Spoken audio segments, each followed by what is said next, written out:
రండి వచ్చి ఫోన్ చేయండి. ఆకలిగా లేదు, నువ్వు తినే. రే నువ్వైనా తింటావా? నేను ఆల్రెడీ పార్టీలో తినేసి వచ్చా. మానేయండి తిండి. ఆ? అమ్మకి చెప్పే వెళ్ళాను కదా నా పార్టీకి. I just don't get her sometimes. రే నీకు ఇష్టమని సాంబార్ రైస్ చేశాను. ఆకలి లేకపోయినా తిను, యాషాలేమాక. అమ్మ నాకు అసలు అర్థం కాదు నాన్న. ఇప్పుడే తిట్టింది, మళ్ళీ ఫుడ్ అంట. మెంటల్. అమ్మలు అంతేరా, వెంటలే మనకు తిండి పెడతారు, మనతోనే తిట్లు తింటారు. ఏమనుకోవాలని వాళ్ళు అంతేరా. గొడవ పడేది మనతోనే, మన మంచి కోసమే. మనం దాన్ని చేదస్తాం అనుకుంటాం, వాళ్ళు దాని బాధ్యత అనుకుంటారు. కరెక్ట్. యునో సంథింగ్, ఇంట్లో అమ్మో నాన్నో తాతయ్యో నాన్నమ్మో లేకపోతే ఇంకెవరు అడుగుతారా మన్ని తిన్నావా ఉన్నావా అని? వాళ్ళు ఉన్నప్పుడు వాళ్ళు విలువ తెలియదురా.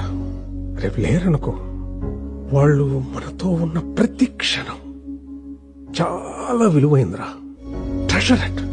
సారీ నాన్న, ఇందాక అమ్మ సడన్ గా తిట్టేసిందని. తిడతారా, పెద్దోళ్ళు అన్నాక తిడతారు. పడతాం, ఏమైంది?